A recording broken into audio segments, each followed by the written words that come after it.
Third year political science में paper first में जो अपना पेपर है राजनीतिक विचारकों का, उसमें अपन अभी अरस्तु का अध्ययन कर रहे हैं। अरस्तु के ऊपर किसका प्रभाव पड़ा, अरस्तु ने क्या रचनाएं लिखी और अरस्तु का के विचारों पर पड़ने वाले समकालीन तथा अन्य प्रभावों का भी जो है अपन ने उल्लेख किया था। अब जो है अपन अरस्तु अ, के अध्ययन पद्धति के बारे में अपन देखेंगे कि अरस्तु की अध्ययन पद्धति क्या रही है ना, एक एक करके पॉइंट वाइज। सबसे पहले जो अपन देखेंगे कि अरस्तु की अध्ययन पद्धति के बारे का जिस प्रकार से उसने प्लेटो से थोड़ा अलग आदर्श राज्य की परिकल्पना की। राजनीति विज्ञान के बारे में अरस्तु क्या कहते हैं? राजनीति विज्ञान को अरस्तु मास्टर साइंस, मास्टर आर्ट यानी परम विद्या कहता है, सर्वोच्च विज्ञान भी कहता है। और वो कहता है कि जो अन्य विज्ञान है, अन्य विषय, अन्य सामाजिक विज्ञान या अन्य ज्ञान है, वो सिर्फ साधन है। अंतिम साध्य तो राजनीति विज्ञान ही है, राजनीति की कला ही है, राजनीति के उद्देश्य ही है। इसलिए अन्य विज्ञान मात्र अन्य विषय, अन्य सामाजिक विज्ञान और कई बार प्रकृति विज्ञान भी, हम सभी जानते हैं कि प्लेटो ने जीव विज्ञान का भी कई बार उपयोग किया अपने राजनीतिक विश्लेषण में।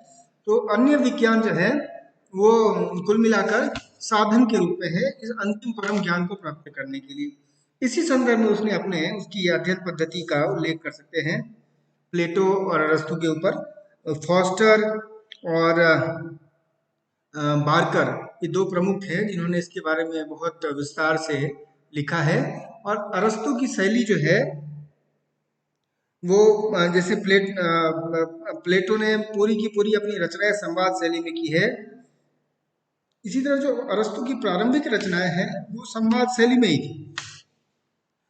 और इसी आधार पर उसके अध्ययन विधि की अपन विवेचना कर सकते हैं। तो सबसे पहला बिंदु है अध्ययन विधि में, वो है वैज्ञानिक अध्ययन पद्धति। हम सभी जानते हैं कि प्लेटो दार्शनिक था, काल्पनिक और उस एक आदर्श स्थिति की परिकल्पना करता था। अरस्तु यथार्थवादी था। अरस्तु अनुभव मूलक अध्ययन को बढ़ावा देता था, वह वैज्ञानिक अध्ययन पद्धति को बढ़ावा देता था और इसलिए इंडक्टिव मेथड यानी आगमनात्मक पद्धति का प्रयोग करता है प्लेटो। और इसी आगमनात्मक पद्धति में हम अनुभव मूलक पद्धति का विकास देखते हैं। और गेटल ने कहा भी है कि अरस्तु ने इसका बहुत अच्छे से उपयोग किया अपने राजनीतिक विश्लेषण में, चाहे वो इस पद्धति के अंदर ऑब्जर्वेशन यानी कि निरीक्षण, तुलनात्मक अध्ययन इत्यादि और आंकड़े इकट्ठे करना, जिसको हम बाद में राजनीति विज्ञान में प्रत्यक्षवाद और व्यवहारवाद के विकास के रूप में देखते हैं। तो ये जो है उस समय अरस्तु ने आगमनात्मक पद्धति के आधार पर अपनी वैज्ञानिक अध्ययन पद्धति का विकास किया। तो प्लेटो की जो अध्ययन पद्धति है वो असल में वैज्ञानिक है, असल में एक एम्पेरिकल है, अनुभव मूलक है, नंबर वन। नंबर टू कि स्वोद्देश्य विधि। स्वोद्देश्य विधि का मतलब है उद्देश्य परक विधि। ये अरस्तु की मान्यता थी कि वस्तु की वास्तविक प्रकृति का आभास तभी संभव है जब उसके पूर्ण विकसित स्वरूप का परीक्षण संभव हो। यानी कि आप उसके रियलिटी में, यथार्थ में तभी आ सकते हैं जबकि उसके संपूर्ण, उसका एक होलसम यानी संपूर्ण परीक्षण करें, संपूर्ण उसकी जांच, उसके एग्जामिनेशन करें, तो ही एक उसकी प्रकृति, यथार्थ उसका क्या है, उसकी रियलिटी क्या है, उसके बारे में जान सकते हैं। इसलिए वो उद्देश्य जो है ना वो बहुत ही अहम हो जाता है। और इसलिए वस्तु के पूर्ण विकसित स्वरूप की जानकारी होने की स्थिति में ही हम वस्तु की वास्तविक प्रकृति के बारे में निश्चित रूप में कह सकते हैं, है ना। इसीलिए जो तीसरी पद्धति है अरस्तु की, जिसकी चर्चा होती है, वो है ऐतिहासिक पद्धति। अरस्तु के राजनीतिक चिंतन में इतिहास यानी ऐतिहासिक तथ्यों का बहुत ज्यादा उपयोग किया गया है। और वो इसलिए क्योंकि ऐतिहासिक तथ्यों के आधार पर, ऐतिहासिक आंकड़ों के आधार पर वह युद्ध, या फिर राज्य के विकास या फिर अन्य प्रकार की शासकीय प्रक्रियाओं का विश्लेषण करता है। फिर उसके बाद है विश्लेषणात्मक। विश्लेषणात्मक यूं तो उसके वैज्ञानिक पद्धति का ही एक हिस्सा है, बट ये क्या है कि अरस्तु ने इसका बहुत ज्यादा उपयोग किया। आधुनिक काल में जो राजनीतिक चिंतन है, राजनीतिक विश्लेषण है, वो एक प्रमुख टूल रहा वैज्ञानिक पद्धति का, लेकिन अरस्तु ने इसका उपयोग किया विश्लेषणात्मक पद्धति का। विश्लेषणात्मक और विवेचनात्मक में अंतर है। विवेचनात्मक एक प्रकार से वर्णन है, विश्लेषणात्मक यानी उन तथ्यों का सिर्फ वर्णन नहीं बल्कि उनका संदर्भात्मक एक संपूर्ण विश्लेषण भी है ना, उसके गूढ़, उसके प्रश्नवाचक चिन्हों का हल भी है, तो ये विश्लेषणात्मक है। अरस्तु की एक और अध्ययन पद्धति जो है वो महत्वपूर्ण रूप से गिनाई जाती है, वो है तुलनात्मक अध्ययन पद्धति।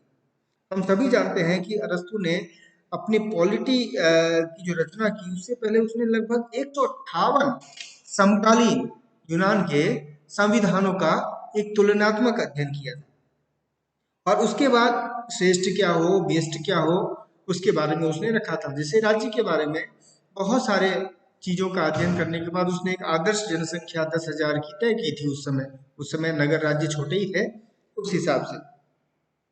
तो ये जो है ये अध्ययन पद्धतियां अरस्तु की रही है।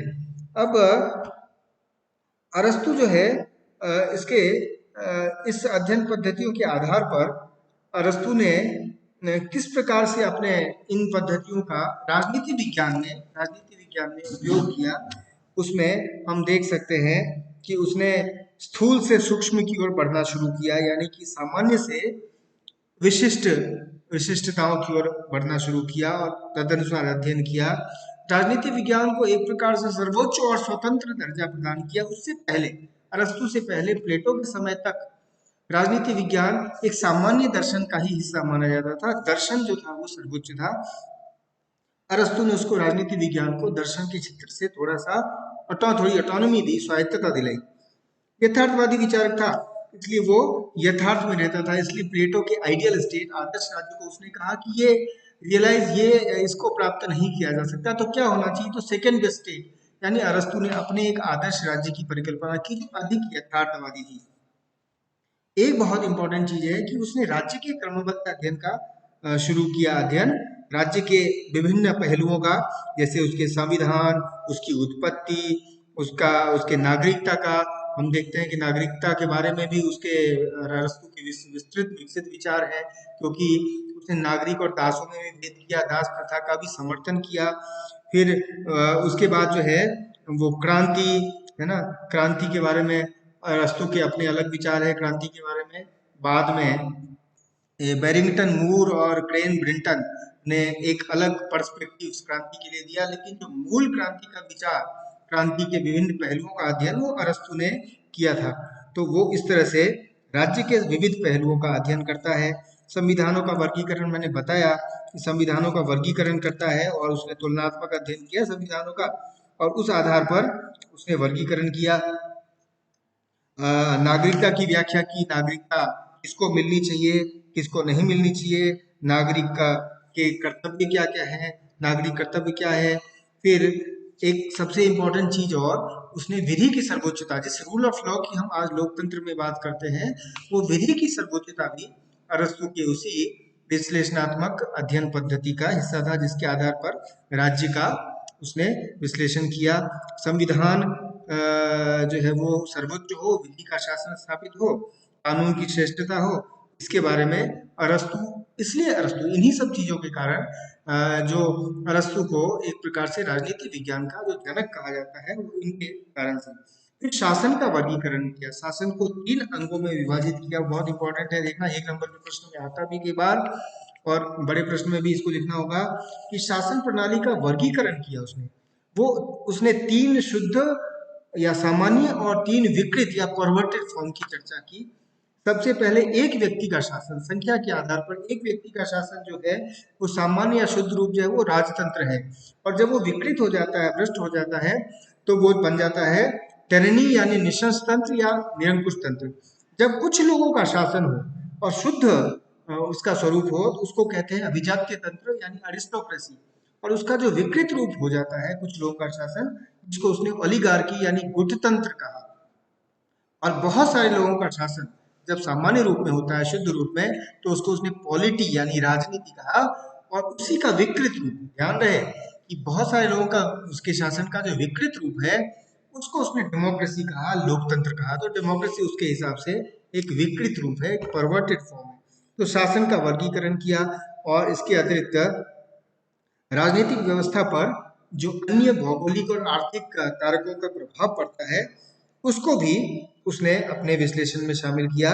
और इस प्रकार से अरस्तु का दृष्टिकोण, अरस्तु की अध्ययन पद्धति, संपूर्ण अध्ययन पद्धति, राजनीतिक पद्धति, वो विश्लेषणात्मक थी और यथार्थवादी था, अनुभव मूलक था, तथ्यों का उपयोग करता था। और अरस्तु के इन्हीं अध्ययन पद्धतियों के बारे में आपके प्रश्न भी पूछे जा सकते हैं। जो अगला विषय होगा हमारा वो राज्य के बारे में, अरस्तु के क्या विचार थे, इसको भी अपन देखेंगे।